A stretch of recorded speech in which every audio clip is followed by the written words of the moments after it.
आज हम क्लास 8 की एक्सरसाइज 3B और 3B का पार्ट 1 यानी कि इस एक्सरसाइज को हम दो पार्टों में बांट रहे हैं। इसमें से पार्ट 1 पढ़ाने जा रहे हैं। उसमें से पहला सवाल कह रहा है कि 8 और -8 के घनमूल में कौन बड़ा है। 8 और -8 के घनमूल, यहाँ घनमूल नहीं है, ये आपकी संख्या दे रखी है। इस संख्या के घनमूल को निकालना, फिर बताना है कि कौन बड़ा है। तो सबसे पहले हम 8 का घनमूल निकालेंगे। 8 का घनमूल जैसे वर्गमूल लगाते हैं ऐसे घनमूल लगाएंगे, और घनमूल में करनी होती है 3। तो यानी 3 करने का मतलब है कि 3 के जोड़े बनाना है। तो 3 करनी है तो 2 × 2 × 2, तो 3 का जोड़ा बनाएंगे तो 1 जोड़ा बनेगा। तो यहाँ पर 8 का घनमूल आ गया 2। फिर इसके बाद है -8, तो माइनस को बाहर कर लेंगे और करनी हो जाएगी 3 8। तो यहाँ पर माइनस घनमूल का चिन्ह 2 × 2 × 2 बराबर, इसका जोड़ा भी 1 बन जाएगा, लेकिन आ जाएगा -2। तो 8 का घनमूल आया 2 और -8 का घनमूल आया -2। तो माइनस की संख्या यानी ऋणात्मक संख्या धनात्मक संख्या से छोटी होती है। तो यहाँ पर 2 बड़ा है किससे, -2 से। तो 8 का घनमूल बड़ा है -8 के घनमूल से। इसी प्रकार से सवाल नंबर 2 सॉल्व करेंगे। कह रहा है कि 32 को किस लघुत्तम पूर्ण संख्या से गुणा करें कि पूर्ण घन बन जाए। यानी 32 में किस छोटी छोटी संख्या का गुणा कर दिया जाए कि गुणनफल पूर्ण घन बन जाए। तो सबसे पहले हम 32 के गुणनखंड कर लेंगे। 2 से काट देंगे 16, फिर 2 से काट देंगे 8, 2 से 4, फिर 2 से 2 और 2 से 1। यानी कि एक जोड़ा हमारा 2 का बन रहा है, और इस 2 का जोड़ा बनाने के लिए एक 2 की आवश्यकता है। तो यहाँ पर लिख सकते हैं कि यदि 32 में 2 का गुणा कर दिया जाए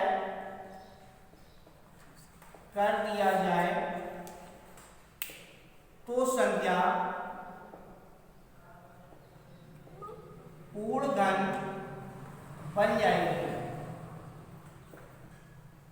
तो इस प्रकार से अगर हम 2 का गुणा कर देंगे तो ये संख्या पूर्ण घन हमारी बन जाएगी।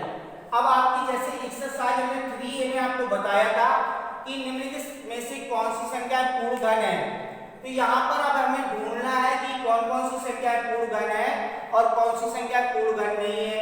तो इनके सबसे पहले हमें अभाज्य गुणनखंड करने होंगे, और अभाज्य गुणनखंड करने के बाद जिनके 3 के जोड़े बन रहे हैं वो संख्याएं पूर्ण घन है, और जिनके 3 के जोड़े नहीं बन रहे हैं वो संख्याएं पूर्ण घन नहीं है। तो इस प्रकार से कुछ संख्याओं के गुणनखंड करके हम दिखाते हैं आपको अभाज्य गुणनखंड करके।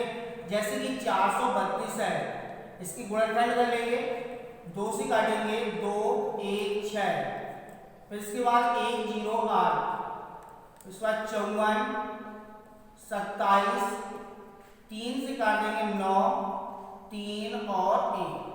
यहाँ पर 2 का जोड़ा बन रहा है, 3 का जोड़ा बन रहा है, लेकिन इस 2 का जोड़ा नहीं बन रहा है।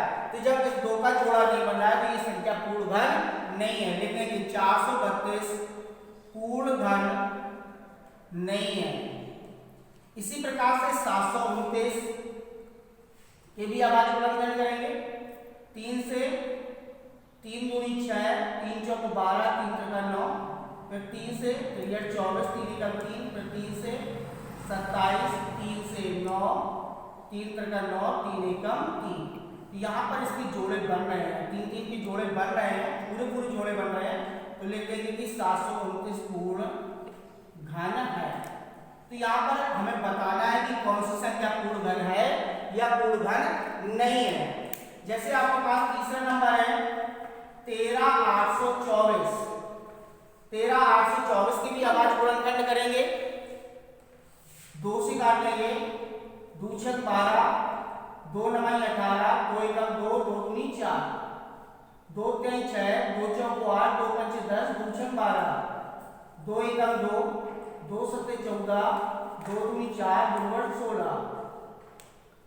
16, 2 छक 12, 2 चौक 8, 4 3 2, 2 1 और 6।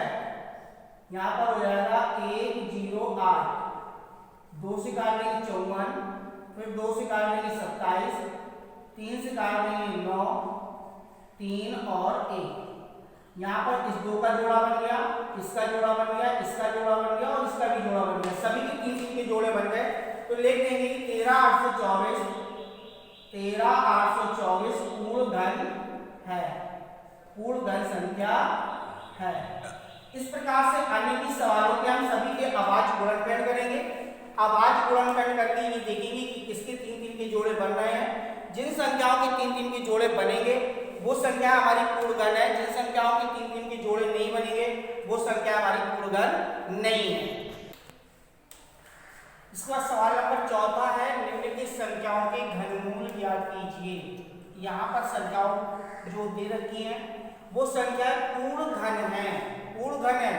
और जब पूर्ण घन है तो इन संख्याओं की घनमूल ज्ञात करना है। जैसे कि आपको हमने घनमूल के कुछ तरीके गुणनखंड करने के बताए थे, उसी के आधार पर आपको गुणनखंड करना है। नहीं समझ में आता तो आप अभाज्य गुणनखंड भी कर सकते हैं अलग से। तो फिलहाल अभी हम आपको जिस फार्मूले के आधार पर आपको हमने बताया था उसी आधार पर करेंगे। पहला नंबर है 2744 का घनमूल ज्ञात करना है। तो सबसे पहले यहाँ पर लास्ट में है 4, लास्ट में 4 है तो 4 का आ जाएगा 4 का 4 आ जाएगा। यहाँ पर संख्या हम 3 गायब कर लेंगे, फिर बचेगा 1। तो 1 का घन 1, 2 का घन 8 ज्यादा हो रहा है तो 1, यानी इसका आंसर आ जाएगा 14। तो 14 के हम गुणनखंड करेंगे तो 2 सत्ते 14, 7 एकम 7। तो इसके फैक्टर हो जाएंगे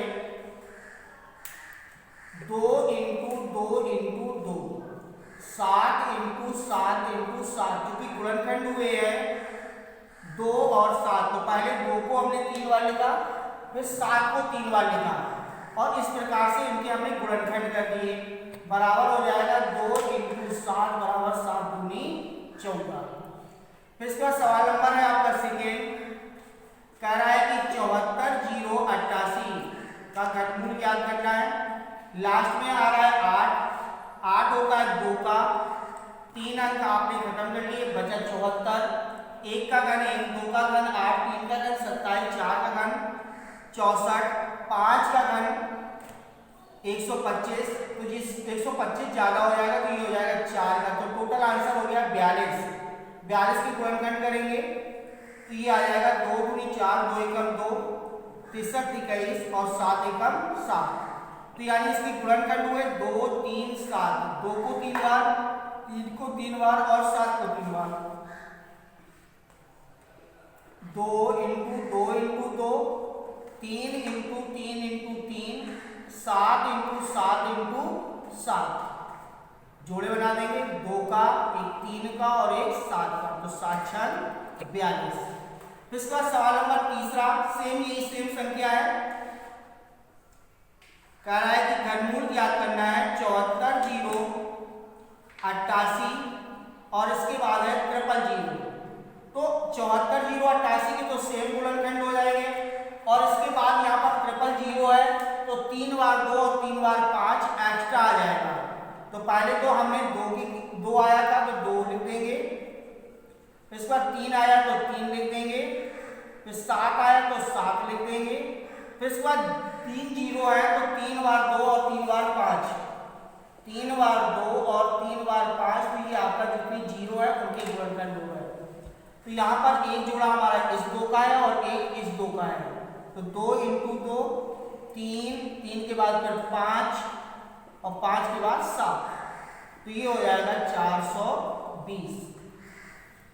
इसका सवाल नंबर आपका चौथा शुरू होता है जिसमें लिखा है 13 42 17 728। यहाँ पर सबसे अंतिम संख्या जो है वो आपकी है 8, तो 2 आ जाएगा, 3 अंक गायब करेंगे, ये आपका हो जाएगा 51 का, तो टोटल आ जाएगा 512। तो 512 आ जाएगा तो उसके हम गुणनखंड कर लेंगे, 2 से काटेंगे तो 2 दूनी 4, 2 पंचे 10, 2 छक 12, 128 64 32 16 8 4 2 और 1। अब आप लोग ध्यान से देख रहे होंगे कि यहाँ पर जो संख्या के हमने गुणनखंड किए हैं इसलिए आंसर की गुणनखंड है, ये हमने आंसर इसका जो पहले ही मौखिक निकाल लिया है उसमें से गुणनखंड हुए हैं 2 2 2 2 2 2 2 2 2, यानी टोटल कितने बार है 9 बार, 1 2 3 4 5 6 7 8 और 9। तो पहले वाले 2 को हम 3 बार लिखेंगे, फिर दूसरे वाले 2 को 3 बार लिखेंगे, इस प्रकार से 3 बार लिखेंगे तो 9 हो गए 27, जिसमें से हम 6 बार ले चुके हैं 7 8 9 10 11 12 13 14 15 16 17 18 19 20 21 22 23 24 25 26 और 27। अब इनके हम जब 3 की जोड़े बनाएंगे तो हमारे कितने जोड़े बनेंगे 9, 2 3 4 5 6 7 8 और 9 बराबर हो जाएगा 512। इस प्रकार से हम इसके गुणनखंड कर लेंगे और गुणनखंड करने के बाद घनमूल ज्ञात कर लेंगे। सवाल नंबर आपका है 5वां।